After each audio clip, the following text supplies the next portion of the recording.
Merhabalar sevgili Başak, yükselen burcu Başak olan dostlar. 2024 yılı burç yorumlarınıza hoş geldiniz.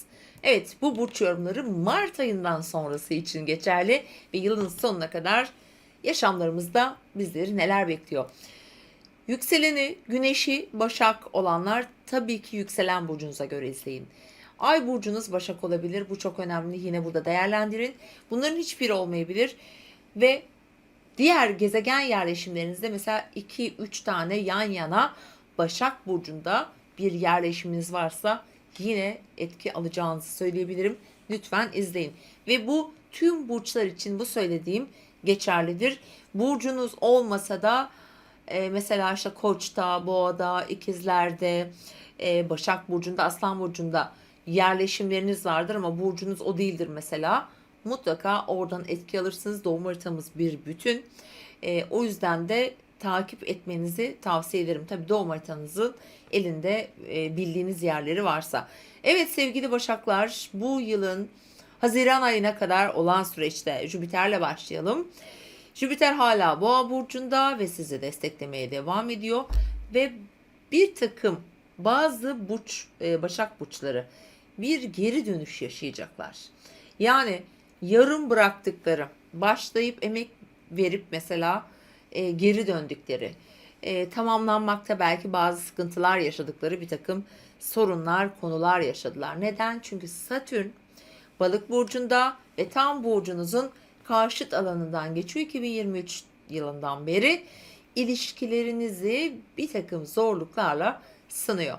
İşte bu ilişkilere bağlı konularda özellikle uzak hedefleriniz, daha önce mesela yarım bıraktığınız eğitiminiz, uluslararası konular gibi alanlar, hukuki süreçler, mahkemeler vesaire burada tamamlanması gereken ne varsa, her ne varsa bir geri dönüş yaşanacak ve bu geri dönüşün sonunda ki Eylül çok önemli burada. Özellikle Başaklar için çok önemli bir tarih.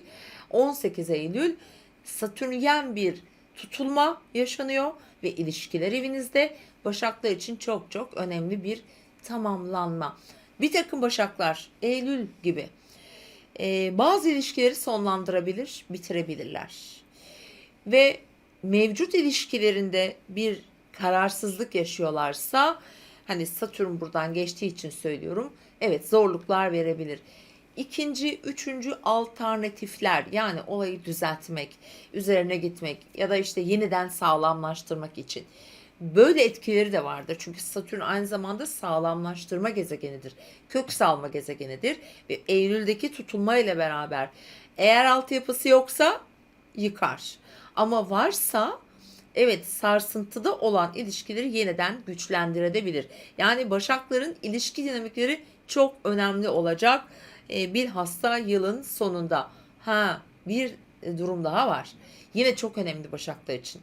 Çünkü Nisan'ın böyle ilk 10 günü gibi ilişkiler ufak çapta da olsa bazı krizler yaşayabilir. Özellikle 5 ve 15 12 Nisan arası Satürn-Mars kavuşumu var. Tam ilişkiler evinizde. Biraz dikkat etmenizi tavsiye ederim. Balık burcunda Satürn-Mars'la kavuşacak tam olarak 10-11 Nisan'da. Hem kendinize hem partnerinize ortaklığı yaptığınız işlerde de problem çıkartabilir. Çıkarmayabilir. Hiçbir şey de olmayabilir. Doğum haritanızın etkileri bu yönde değildir. Bu şekilde etki almazsınız. Onu bilemem. Ama genel hani benim söylemem gereken bunlar sevgili Başaklar. Şimdi gelelim Jüpiter'in 26 Mayıs'tan sonraki İkizler Burcu geçişine. Jüpiter İkizler Burcu'na geçer, kariyer evinize ve tam bir yıl orada kalacak 2025'in Haziran'a kadar diyelim. Ve kariyer hayatında en önemli cesur adımlar atacak, kararlar verecek, girişimler yapacak, iş anlamında çok kısmetli olacak bir burcusunuz. Evet burada tabii ki şöyle bir şey de var. Tek kareler de oluşacak gökyüzünde dönemsel olarak.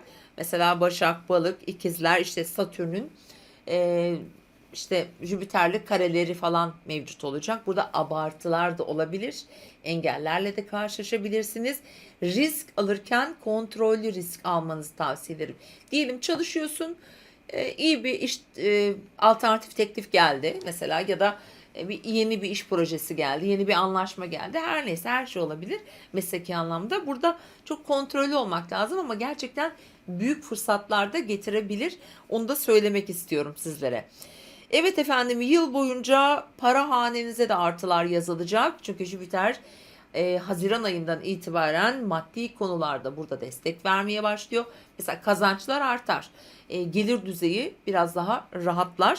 Gezegen yerleşimi olarak mesela işte Kova'da, Terazi burcunda, Koç burcunda, Aslan burcunda yerleşimleriniz varsa maddi manevi burada güzel destekler de alabilirsiniz. Evet efendim, genel olarak şimdi tutulmalarımıza gelelim. Tutulmalar biliyorsunuz hayatımızın köşe noktalarını, dönüm noktalarını belirler ve orada aslında yıl boyunca ne yaşayacaksak eğer en çok o alanlar bizi etkiler. Şimdi şöyle baktığımızda gerçekten önemli etkiler alıyorsunuz sevgili Başak Burçları sizde.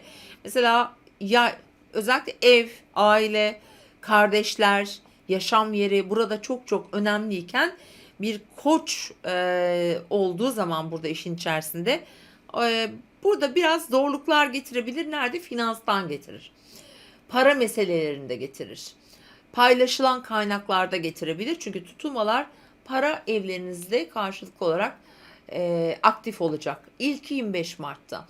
Mesela 25 Mart'ta bir tutulmamız var sizin para evinizde ve bu bir aslında dolunay, aynı zamanda ay tutulması, bir tamamlanma yaşayacaksınız. Bir takım başaklara eskiden olan konulardan bir para getirir. Bazı başak burçlarına da yeni bir girişim yapma fırsatı verecek. Yani işte kredi çekmek, herhangi bir konuda bir işe yatırım yapmak için olabilir bu. Bunun devamında çünkü 8 Nisan'da tekrar bir yine güneş tutulmamız var. Ve bu güneş tutulması da yine para hanenizde gerçekleşiyor. Yani bu finansla ilgili tüm konular, biraz önce saymış olduğum gibi burada beklediğiniz bir parayı almak veya önemli bir ödeme yapmak, zaman zaman böyle ufak yollu da olsa bir takım krizler de yaşatabilir.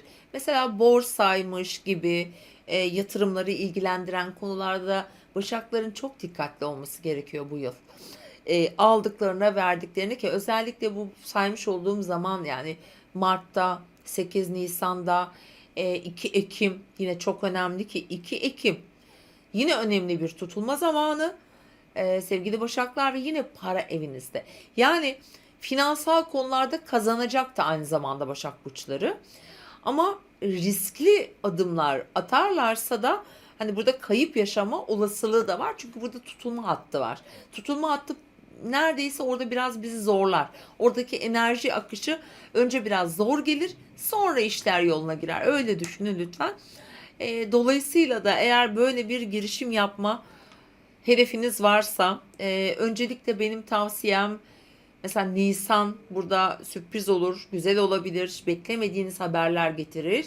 Özellikle uzaktan gelecek haberlerden, bu bir toprakla ilgili konu da olabilir, bir gayrimenkul işi olabilir.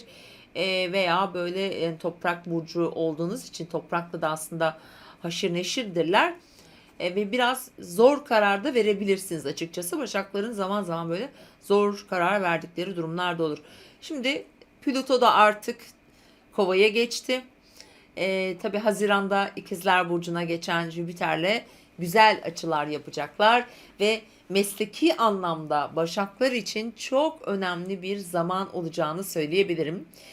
Özellikle Haziran ayından Eylül ayına kadar, doğum gününüze kadar sizi çok destekleyen bir gökyüzü olacak. Yeni işe girer, yeni iş projeleri oluşturur. Sağlık konularında mesela bir takım yenilik, gelişme sağlanabilir ama sağlığa biraz daha tabii özen de göstermemiz gerekiyor. Özellikle ne zaman?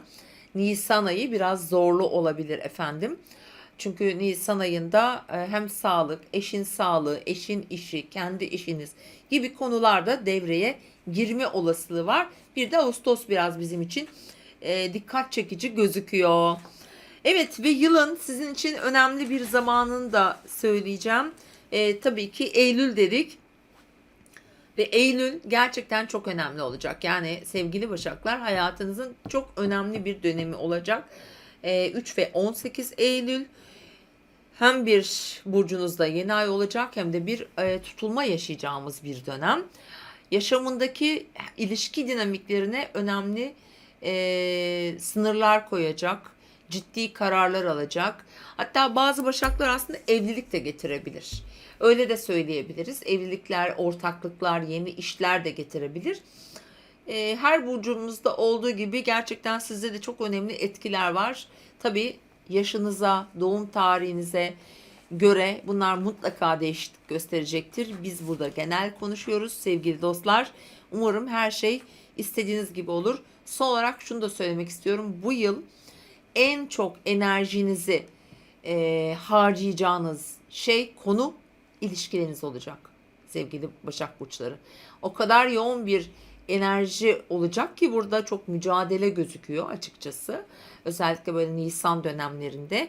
Ve bu yılın devamındaki konular mesela bu borsalar, borçlar, krediler, emeklilik vesaire gibi konular, daha sonra uluslararası konular çok gündeminizde olacak. Yine kariyerle ilgili ciddi mücadele verecek bir burçsunuz ve çok büyük adımlar da atacaksınız, buradan onu da söyleyebilirim. Ve yılın sonuna, yani çok aktif bir yıldasınız, onu söyleyebilirim. Ve yakın çevre ve sosyal çevrenizle ilgili de özellikle Aralık ayından itibaren daha 2025'in aralığına kadar çok önemli durumlar. Bunlar özel hayatınız, özel ilişkileriniz, çocukları olanlar için belki çocuklarıyla ilgili de olabilir. Orada bir Mars retrosu yaşayacağız. Yaklaşık 4-5 ay sürecek. Aralıkta başlıyor Mart'a kadar. Bu hayatımızı önemli ölçüde etkileyecek bir retro olacak sizin toplumsal alanınızda ve özellikle dediğim gibi aile içi veya yakın çevre ilişkilerinizle olan alanda kendini gösterecek efendim. Evet sevgili Başaklar, umarım güzel bir yıl geçirirsiniz ve özellikle Haziran ayına kadar olan süreç sizin için çok destekleyici. Haziran'dan sonra da kariyer güzel bir şekilde devreye giriyor. Kendinize iyi bakın, hoşça kalın.